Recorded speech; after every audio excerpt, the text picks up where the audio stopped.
Hello friends, and if you're watching this in January, Happy New Year. I'm going to talk to you today about starting the new year off. A lot of people are looking at resolutions they want to make. Some people are choosing their word of the year. Me, I'm just looking for what I can do to make life simpler. So stick around and we will discuss that.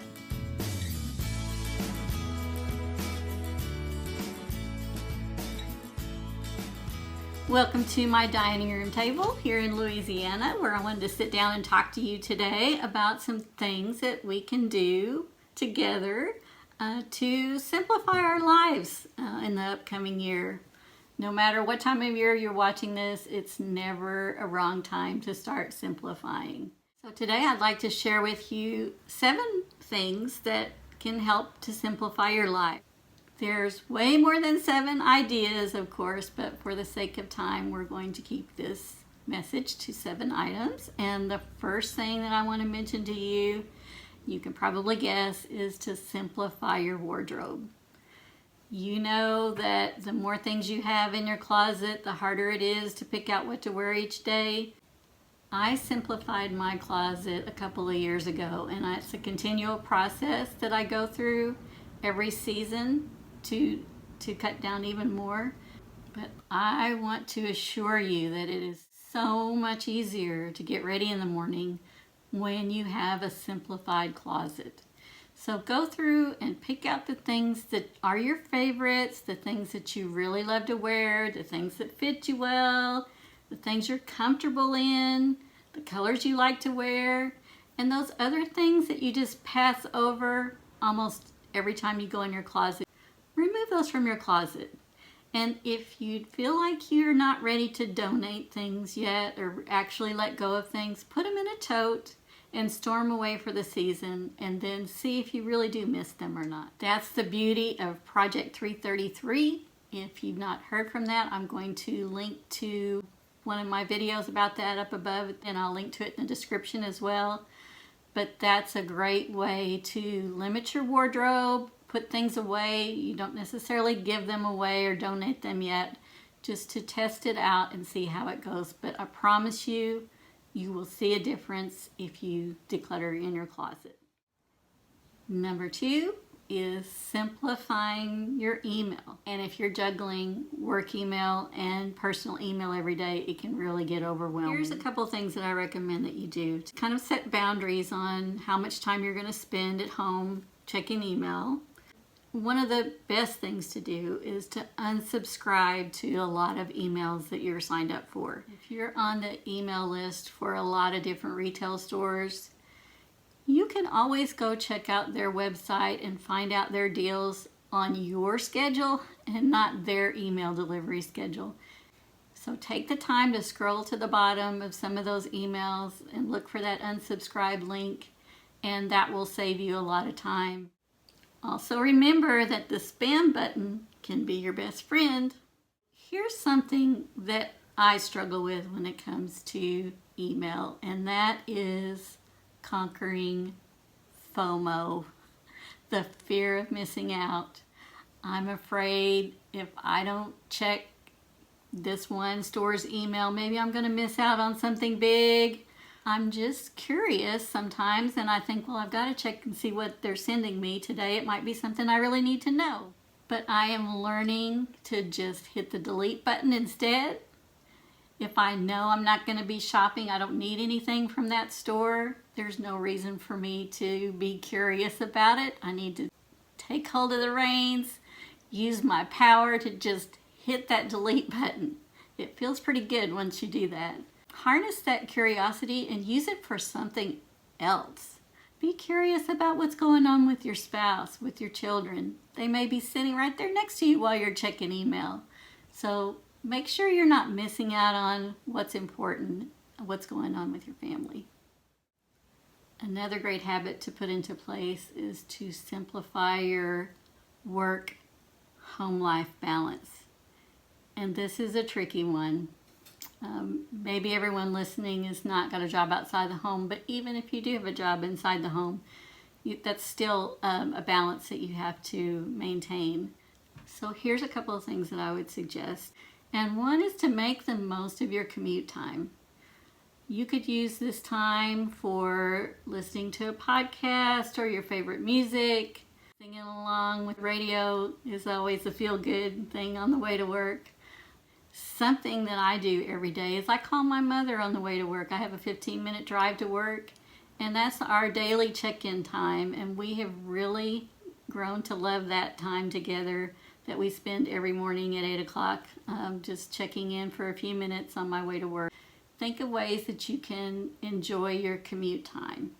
Another thing is to leave your workstation at lunchtime. Make time to go outside, breathe some fresh air.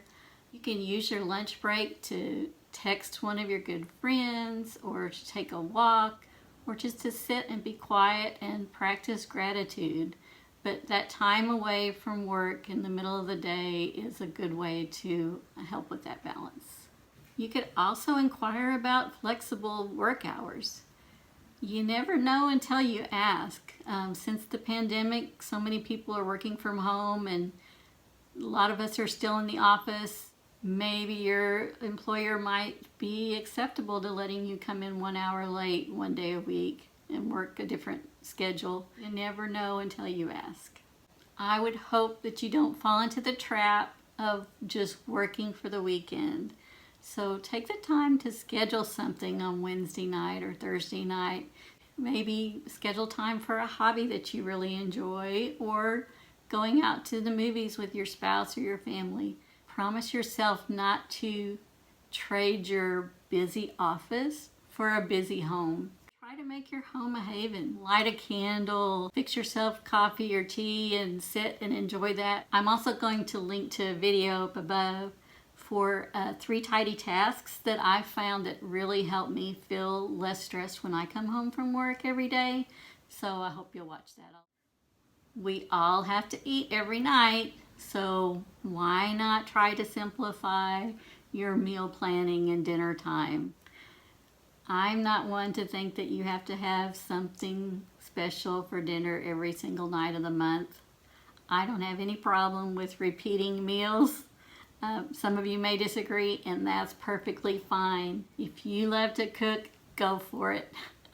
It's just not a passion for me, and you can ask my husband and he will let you know right away. I would like to pick a few of my, what I call my go-to meals, meals that both of us like. They're easy to make. I don't have to look up a recipe. Things like that that I kind of keep on a regular rotation. So I do my meal planning. I pick certain nights of the week for go-to meals. Tuesday night is pasta night. Wednesday night is Mexican night. So if you take just 15 minutes before you go grocery shopping to plan out your meals, I promise you it will save you money at the grocery store if you just buy for what you're planning to cook that week. It makes walking into your kitchen at night from a long day at work so much less stressful when you know what the plan is for dinner and you know you have everything you need for it. I also have a meal planning video that includes a download for a grocery shopping sheet, and I will link to that video here and also include the link down in the description. I think we can all agree that we can always simplify our shopping and our spending.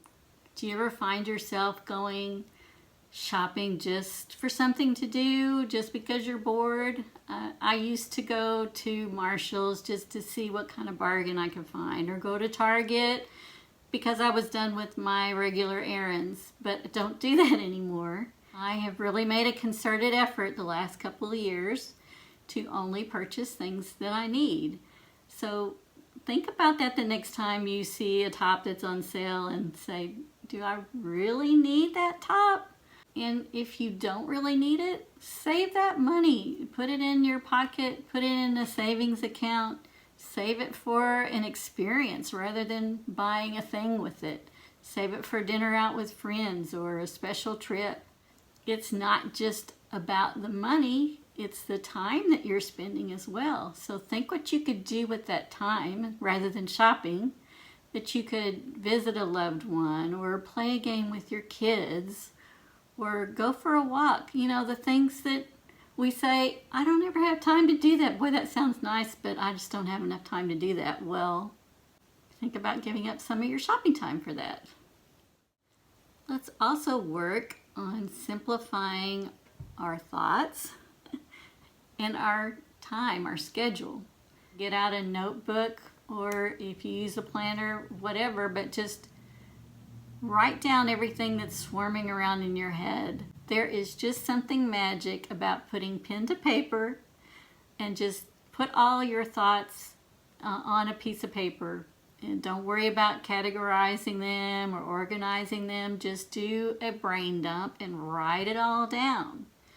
Then you can refer back to that. Pick only 3 things a day to be your priorities. I know I would love to cross off 10 things on my to-do list, but I have to be realistic and think about how much energy it's going to take from me and how much time it's going to take. So limit yourself to 3 things and see how that goes. Do you think it kind of seems like busy has become the new normal? We just really need to change that. If it means we need to schedule time to be less busy, then let's do it. I know I need to listen to my body more when it's telling me it's tired and it needs to rest. Rather than pushing my way through one more thing, take the time to be still and quiet. Take a nap if you want to, but just make time for less busyness. The last thing I'm going to mention today is to simplify your household inventory. This is a big one. Inventory is the key to simplifying. If you look at all the possessions that you have and think about them as inventory, and you're a manager and you have to manage inventory in a warehouse, would you rather manage 500 things or 5,000 things? The answer is simple. So if you can focus on reducing the inventory in your house, the kitchen is a big place. Of course, there's pots, pans, small appliances, utensils, canned goods, things in your bathroom, cabinets, medications, health and beauty items. There's things everywhere. Just make a habit to simplify the inventory in your house wherever you can. Hope you found some helpful information in this video today. I would appreciate a thumbs up, and I would love it if you would subscribe to the channel if you haven't already. That way we can make sure to get back together again soon. I wish you the very, very best in the new year. Lots of simple pleasures for sure, because we know those simple pleasures really are the best. So stay on this road to simple with me, and we will make progress 1 mile at a time. So I will see you in my next video. Bye for now. Take care.